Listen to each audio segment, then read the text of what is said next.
ಮೈಸೂರು ನ್ಯಾಯಾಲಯಕ್ಕೆ ಬಾಂಬ್ ಬೆದರಿಕೆ ಕರೆ ಬಂದಿದೆ. ಇನ್ನು ಮುಂಜಾಗ್ರತಾ ಕ್ರಮವಾಗಿ ವಕೀಲರು, ಕಕ್ಷಿದಾರರು ನ್ಯಾಯಾಲಯದ ಕಲಾಪವನ್ನು ಬಿಟ್ಟು ಹೊರಗಡೆ ಬಂದಿದ್ದಾರೆ. ಬಾಂಬ್ ಬೆದರಿಕೆ ಕರೆ ಬೆನ್ನಲ್ಲೇ ಸ್ಥಳಕ್ಕೆ ಬಾಂಬ್ ಸ್ಕ್ವಾಡ್ ತಂಡ ಭೇಟಿ ನೀಡಿ ಪರಿಶೀಲನೆ ನಡೆಸಿದೆ. ಗದಗ ಜಿಲ್ಲಾ ನ್ಯಾಯಾಲಯಕ್ಕೂ ಕೂಡ ಬಾಂಬ್ ಬೆದರಿಕೆ ಕರೆ ಬಂದಿರತಕ್ಕಂಥದ್ದು. ಇನ್ನು ಬಾಂಬ್ ಬೆದರಿಕೆ ಹಿನ್ನೆಲೆಯಲ್ಲಿ ಕೋರ್ಟ್ನಲ್ಲಿ ತೀವ್ರ ಶೋಧ ನಡೆಸಲಾಗಿದೆ. ಔಟ್ಲುಕ್ ಮೇಲಿನಿಂದ ಕಚೇರಿಗೆ ಬಾಂಬ್ ಬೆದರಿಕೆ ಕರೆ ಬಂದಿದ್ದು ಜಿಲ್ಲಾ ನ್ಯಾಯಾಲಯದ ಆವರಣದಲ್ಲಿ ಆತಂಕದ ವಾತಾವರಣ ನಿರ್ಮಾಣವಾಯಿತು. ಇನ್ನು ಗದಗ ಎಸ್ಪಿ ರೋಜನ್ ಜಗದೀಶ್, ಡಿವೈಎಸ್ಪಿ ಮುರ್ತುಜಾ ಖಾಜಿ, ಸಿಪಿಐಗಳಾದಂತಹ ಲಾಲ್ ಸಾಬ್ ಜುಲ್ಕಟ್ಟಿ ಸ್ಥಳಕ್ಕೆ ಭೇಟಿ ನೀಡಿ ಪರಿಶೀಲನೆ ನಡೆಸಿದ್ದಾರೆ. ಇನ್ನು ಹಾಸನ ನ್ಯಾಯಾಲಯ ಸಂಕೀರ್ಣಕ್ಕೂ ಕೂಡ ಬಾಂಬ್ ಬೆದರಿಕೆ ಇಮೇಲ್ ಬಂದಿದೆ. ಸ್ಥಳಕ್ಕೆ ಪೊಲೀಸರು, ವಿಶೇಷ ಭದ್ರತಾ ಪಡೆ, ಡಾಗ್ ಸ್ಕ್ವಾಡ್, ಬಾಂಬ್ ಸ್ಕ್ವಾಡ್ ಪರಿಶೀಲನೆ ನಡೆಸ್ತಾ ಇದೆ. ಇನ್ನು ಪೊಲೀಸ್ ಭದ್ರತಾ ಪರಿಶೀಲನೆ ಹಿನ್ನೆಲೆಯಲ್ಲಿ ಸಿಬ್ಬಂದಿ ಕೋರ್ಟ್ನಿಂದ ಆಚೆ ಬಂದು ನಿಂತಿದ್ದಾರೆ. ಇತರ ಧಾರವಾಡ ಹೈಕೋರ್ಟ್ಗೂ ಕೂಡ ಬಾಂಬ್ ಬೆದರಿಕೆ ಕರೆ ಬಂದಿದೆ. ಧಾರವಾಡ ಹೊರವಲಯದಲ್ಲಿರುವಂತಹ ಹೈಕೋರ್ಟ್ ಕಟ್ಟಡವನ್ನು ಸ್ಫೋಟ ಮಾಡುವುದಾಗಿ ಬಾಂಬ್ ಬೆದರಿಕೆ ಕರೆ ಬಂದಿದೆ. ಸದ್ಯ ಹೈಕೋರ್ಟ್ಗೆ ಬಿಗಿ ಪೊಲೀಸ್ ಬಂದೋಬಸ್ತನ್ನು ಮಾಡಲಾಗಿದೆ. ಬಾಗಲಕೋಟೆ ಜಿಲ್ಲಾ ನ್ಯಾಯಾಲಯಕ್ಕೂ ಕೂಡ ಬಾಂಬ್ ಬೆದರಿಕೆ ಮೇಲ್ ಬಂದಿದೆ. ಈ ಹಿನ್ನೆಲೆಯಲ್ಲಿ ನ್ಯಾಯವಾದಿಗಳು, ಕಕ್ಷಿದಾರರು, ನೌಕರರು ಕೋರ್ಟ್ ಬಿಟ್ಟು ಹೊರಗಡೆ ಬಂದಿದ್ದಾರೆ. ಬೆದರಿಕೆ ಬೆನ್ನಲ್ಲೇ ಎಚ್ಚೆತ್ತುಕೊಂಡಿರತಕ್ಕಂತಹ ನ್ಯಾಯಾಲಯ, ಜಿಲ್ಲಾಡಳಿತ, ಪೊಲೀಸ್ ಇಲಾಖೆಗೆ ಮಾಹಿತಿಯನ್ನು ನೀಡಿದೆ. ಬಾಂಬ್ ನಿಷ್ಕ್ರಿಯ ದಳ ಸ್ಥಳಕ್ಕಾಗಮಿಸಿ ತಪಾಸಣೆ ನಡೆಸ್ತಾ ಇದ್ದಾರೆ. ಇವತ್ತು 11:05 ನಾವು ನ್ಯಾಯಾಲಯದ ಒಳಗಡೆ ಹೋದಾಗ ಓಪನ್ ಕೋರ್ಟ್ ನಲ್ಲಿ ಜಡ್ಜಸ್ಗಳು ಬಂದು ಕುಂತಿದ್ರು. ಕುಂತಾಗ ಒಮ್ಮಿನೊಮ್ಮೆಲೆ ಅವ್ರಿಗೆ ಏನೋ ಒಂದು ಮೆಸೇಜ್ ಬಂತು. ಮೆಸೇಜ್ ಬರೋಣ ಎದ್ದು ಹೋದ್ರು. ನಾವು ಅಲ್ಲಿರ್ತಕ್ಕಂಥ ಬೆಂಚ್ ಕ್ಲರ್ಕ್ ಹೋಗಿ ಕೇಳಿದ್ವಿ, ಯಾಕ್ರಿ ಎದ್ದು ಹೋದ್ರು ಸಾಹೇಬ್ರು ಅಂತ ಹೇಳಿ.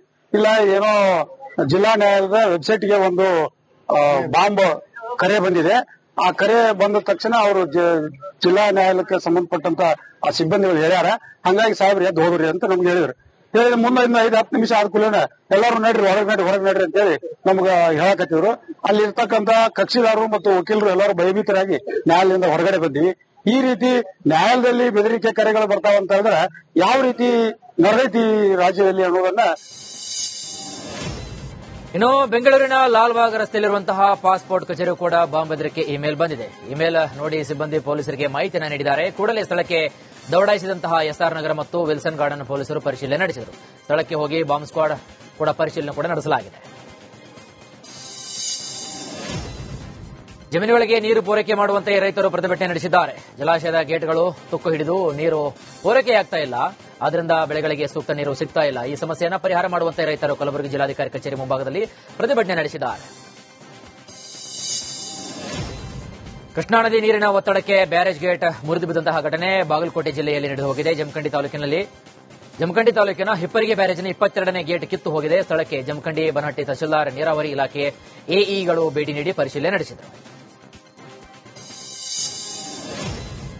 ಕೋಗಿಲು ಕದನಕ್ಕೆ ಕೇರಳದ ಕೇಳಿ ಸಂಘಟನೆ ಎಂಟ್ರಿ ಕೊಟ್ಟಿದೆ. ಗಾಂಧಿ ವೇಷವನ್ನು ಧರಿಸಿ ಕೇರಳ ಮೂಲಕ ಸುರೇಶ್ ವಿಭಿನ್ನವಾಗಿ ಪ್ರತಿಭಟನೆ ನಡೆಸಿದ್ದಾರೆ. ಅಲ್ಲದೆ ಕರ್ನಾಟಕ ಸರ್ಕಾರದ ವಿರುದ್ಧ ಕಿಡಿಯ ಕಾರಿದ್ದು, ಸರ್ಕಾರ ಜಾಗ ಕೊಟ್ಟರೆ 10 ಮನೆಗಳನ್ನು ನಾವು ಕಟ್ಟಿಸಿಕೊಡ್ತೀವಿ ಅಂತ ಹೇಳಿದ್ದಾರೆ. ಏನಾದ್ರು ಮನವಿ ಮಾಡ್ತೀರಾ ಸರ್ಕಾರಕ್ಕೆ? ನಾವು ಒಂದು 10 ಮನೆ ನಾವಾಗಿ ಕಟ್ಟೋದಕ್ಕೆ ರೆಡಿ ಇದೆ, ಜಾಗ ಕೊಟ್ಟರೆ 10 ಮನೆ. ಸರ್ಕಾರಕ್ಕೆ ಏನು ಹೇಳ್ತಾರೆ? ಸರ್ಕಾರಕ್ಕೆ ನಾನು ಆಕ್ಚುಲಿ ಡ್ರೆಸ್ಸಲ್ಲಿ ಹೇಳಂಗಿಲ್ಲ. ಪಶ್ಚಿಮ ಕಡಲಲ್ಲಿ ಬೂತಾಯಿ ಮೀನಿನ ಸುಗ್ಗಿ ಜೋರಾಗಿದೆ. ಯಜಮಾಡಿ ಕಡಲ ತೀರದಲ್ಲಿ ರಾಶಿ ಬೂತಾಯಿ ಮೀನುಗಳು ದಡಕ್ಕೆ ಬಂದಿವೆ. ಸಾಂಪ್ರದಾಯಿಕ ಮೀನುಗಾರಿಕೆ ನಡೆಸುತ್ತಿದ್ದಂತಹ ವೇಳೆ ತೀರ ಪ್ರದೇಶಕ್ಕೆ ಮೀನುಗಳು ಜಿಗಿದಿವೆ.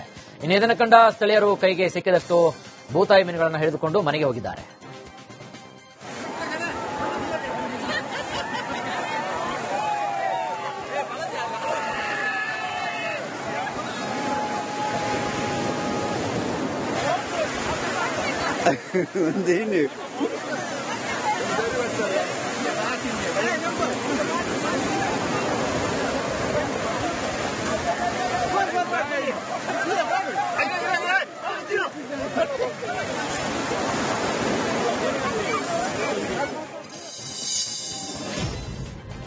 ಸಿದ್ದರಾಮಯ್ಯ ಬಹುದಿನಗಳ ದಾಖಲೆ ಮುರಿದುದು ಕಾಂಗ್ರೆಸ್ ಪಕ್ಷಕ್ಕೆ ಹೆಮ್ಮೆಯ ವಿಷಯ ಅಂತ ಸಚಿವ ಸತೀಶ್ ಜಾರಕಿಹೊಳಿ ಹೇಳಿದ್ದಾರೆ.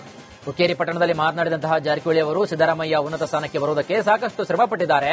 ನಾನು ಸಿದ್ದರಾಮಯ್ಯ ಅವರಿಗೆ ಅಭಿನಂದನೆಗಳನ್ನು ಸಲ್ಲಿಸುತ್ತೇನೆ. 5 ವರ್ಷ ಕಾಲ ಸಿಎಂ ಆಗಿ ಸಿದ್ದರಾಮಯ್ಯ ಅವರೇ ಮುಂದುವರಿತಾರೆ ಅಂತ ನಾವು ಕೂಡ ಭಾವಿಸಿದ್ದೇವೆ. ಬೆಳಗಾವಿ ಚಳಿಗಾಲದ ಅಧಿವೇಶನದಲ್ಲಿ ಸಹ ಸಿಎಂ ಅವರೇ ಹೇಳಿದ್ದಾರೆ. ಈಗಾಗಲೇ ಅರ್ಧ ಆಗಿದೆ, ಇನ್ನರ್ಧ ಅವರೇ ಇದ್ರೆ ಒಳ್ಳೆಯದು ಅಂತ ಹೇಳಿದ್ದಾರೆ ಜಾರಕಿಹೊಳಿ. ಕಾಂಗ್ರೆಸ್ ಪಕ್ಷಕ್ಕೆ ಅವರಿಗೆ ನಮಗೆಲ್ಲ ಒಂದು ಹೆಮ್ಮೆ ವಿಷಯ. ಬಹುದಿನಗಳ ಒಂದು ದಾಖಲೆ ಇವತ್ತು ಮುರಿದಿದ್ದಾರೆ. ಸೊ ಒಳ್ಳೆಯದು, ಯಾಕಂದ್ರೆ ಅವರ ಬರಲಿಕ್ಕೆ ಬಹಳಷ್ಟು ಶ್ರಮ ಪಟ್ಟಿದ್ದಾರೆ. ಹೋರಾಟ ಮಾಡಿದ್ದಾರೆ. ಸೊ ಒಂದು ಸ್ಥಾನಕ್ಕೆ ಬಂದಿದ್ದಾರೆ. ಅವ್ರಿಗೆ ನಾವೆಲ್ಲ ಅಭಿನಂದನೆಗಳನ್ನು ಸಲ್ಲಿಸ್ತೀವಿ. 5 ವರ್ಷ ನಾವೆಲ್ಲ ಭಾವಿಸಿದ್ವಿ, ಅವ್ರಿಗೆ ಇರೋದು 5 ವರ್ಷ ಅಂತ. ಸೊ ಈಗ ಸುಮಾರು ಅರ್ಧ ಆಗಿದ್ದಾರೆ. ಇನ್ನು ಅರ್ಧ ಇದ್ರೆ ಒಳ್ಳೆದಂತ ನಾನು ಹೇಳಿದ್ದೀನಿ, ಅವರು ಹೇಳಿದ್ದಾರೆ. ಸ್ವಂತ ಬೆಳಗಾವಿ ಅಧಿವೇಶನ ಕೂಡ ಅವರು ಹೇಳಿದ್ದಾರೆ. ಸೊ ಆದರೆ ಒಳ್ಳೇದಂತ ನಮ್ಮ ಭಾವನೆ. ಮುಂಜಾನೆ ಬಜೆಟ್ ಮಂಡನೆ ಮಾಡ್ತಾರೆ, ಮನೆ ಮಾಡ್ತಾರೆ. ಇನ್ನೆಷ್ಟು 15 ತಿಂಗಳು ಉಳಿದಿದೆ, ಅಷ್ಟೇ 1 ತಿಂಗಳಿದೆ. ಸಿಎಂ ಸಿದ್ದರಾಮಯ್ಯ ಕುರಿತು ಸಚಿವ ಎಂಬಿ ಪಾಟೀಲ್ ಹೊಗಳಿಕೆ ಮಾತನಾಡಿದ್ದಾರೆ. ವಿಜಯಪುರದಲ್ಲಿ ಮಾತನಾಡಿದಂತಹ ಅವರು ಅರಸು ಹಾಗೂ ಸಿದ್ದರಾಮಯ್ಯರದ್ದು ವಿಭಿನ್ನ ವ್ಯಕ್ತಿತ್ವ ಹೊಂದಿದವರು. ಸಿದ್ದರಾಮಯ್ಯ ಸೈದ್ಧಾಂತಿಕ ಹೋರಾಟ ಮಾಡುತ್ತಾ ಬಂದವರು. ಕೃಷಿ ಕುಟುಂಬದಲ್ಲಿ ಜನಿಸಿದಂತಹ ಹಿಂದುಳಿದ ಅಲ್ಪಸಂಖ್ಯಾತ ದಲಿತ ಕೃಷಿಕರ ಬಗ್ಗೆ ಅಪಾರ ಕಾಳಜಿ ಬದ್ಧತೆಯನ್ನ ಹೊಂದಿದವರು. ಕಾಂಗ್ರೆಸ್ ಪಕ್ಷ ಅವರನ್ನ ಗುರುತಿಸಿ 2 ಬಾರಿ ಸಿಎಂ ಆಗಿ ಮಾಡಿದೆ. ಸೋನಿಯಾ ಗಾಂಧಿ, ರಾಹುಲ್ ಗಾಂಧಿ ಸಿಎಂ ಆಗಿ ಮಾಡಿದ್ದಾರೆ ಅಂತ ಹೇಳಿದ್ದಾರೆ. ಅವರು ಒಬ್ಬ ಹಿಂದುಳಿದ ನಾಯಕರು, ಶ್ರೇಷ್ಠ ನಾಯಕರು. ದೇವರಾಜ ಅರಸು ಅವರು ಈ ನಾಡಿಗೆ ಸೇವೆಯನ್ನು ಮಾಡಿದಂತವರು, ನಮ್ಮೆಲ್ಲರ ಹೆಮ್ಮೆಯ ನಾಯಕರು. ಅದೇ ರೀತಿ ಸಿದ್ದರಾಮಯ್ಯನವರು ಇವತ್ತು ಅವ್ರಿಗೆ ಸರಿಸಮಾನವಾಗಿ ಅದಕ್ಕೆ ನಾಳೆ ಅದನ್ನ ಅವರು ಕೂಡ ಮೀರಿಸ್ತಾರೆ. ಅವ್ರದ್ದು ಒಂದು ವ್ಯಕ್ತಿತ್ವ, ಇವ್ರದ್ದು ಒಂದು ವ್ಯಕ್ತಿತ್ವ, ವಿಭಿನ್ನವಾದಂತಹ ವ್ಯಕ್ತಿತ್ವ. ಸಿದ್ದರಾಮಯ್ಯನವರು ಕೂಡ ಒಂದು ಸೈದ್ಧಾಂತಿಕ ಹೋರಾಟವನ್ನು ಮಾಡ್ಕೊಂಡು ಬಂದಂತವರು. ಇವತ್ತು ಕೃಷಿಕರಾಗಿ ಜನಿಸಿ ಇವತ್ತು ಬಹಳಷ್ಟು ಹಿಂದುಳಿದ ಅಲ್ಪಸಂಖ್ಯಾತ ದಲಿತರು, ಬಡವರ ಬಗ್ಗೆ ಮತ್ತು ರೈತರ ಬಗ್ಗೆ ಒಂದು ಅಪಾರವಾದಂತಹ ಕಾಳಜಿಯನ್ನ, ಬದ್ಧತೆಯನ್ನು ಹೊಂದಿದಂತ ಒಬ್ಬ ಸಮಾಜವಾದಿ ಹಿನ್ನೆಲೆಯಿಂದ ಬಂದಂತ ನಾಯಕರು. ಅವರು ನಮ್ಮ ಕಾಂಗ್ರೆಸ್ ಪಕ್ಷಕ್ಕೆ ಬಂದ ಮೇಲೆ ನಮ್ಮ ಕಾಂಗ್ರೆಸ್ ಪಕ್ಷ ಅವರು ದೀರ್ಘಾವಧಿ ರಾಜ್ಯದ ಸಿಎಂ ಎಂಬ ಹೆಗ್ಗಳಿಕೆಗೆ ಸಿದ್ದರಾಮಯ್ಯ ಪಾತ್ರರಾಗಿದ್ದು, ಈ ಹಿನ್ನೆಲೆ ಶಿವಮೊಗ್ಗದಲ್ಲಿ ಅಭಿಮಾನಿಗಳು ಸಂಭ್ರಮಾಚರಣೆ ನಡೆಸಿದ್ದಾರೆ. ಅಶೋಕ್ ಸರ್ಕಲ್ನಲ್ಲಿ ಕರುನಾಡ ದೊರೆ ಸಿದ್ದರಾಮಯ್ಯ ಅಭಿಮಾನಿ ಬಳಗ ಅವರ ಭಾವಚಿತ್ರಕ್ಕೆ ಪುಷ್ಪಾರ್ಚನೆ ಮಾಡಿದ್ದಾರೆ. ನಗರದ ಹಲವೆಡೆ ಫ್ಲೆಕ್ಸ್ ಹಾಕಿದ್ದಾರೆ. ಇನ್ನು ಸಾವಿರಾರು ಜನರಿಗೆ ನಾಟಿ ಕೋಳಿ, ಬಿರಿಯಾನಿ ಹಾಗೂ ಲಡ್ಡು ಹಂಚಿ ಸಂತಸವನ್ನು ವ್ಯಕ್ತಪಡಿಸಿದ್ದಾರೆ.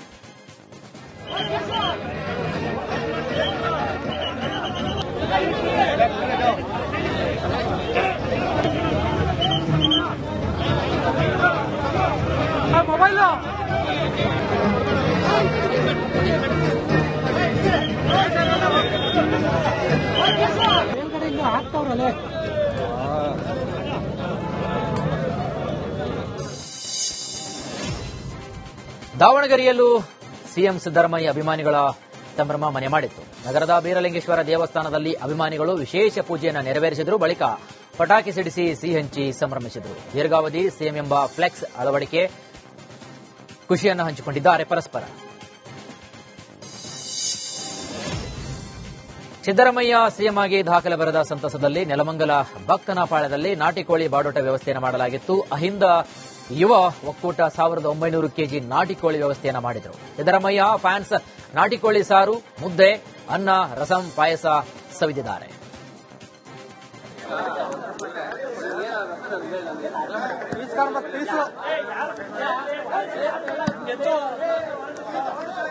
ಉಲ್ಟಾ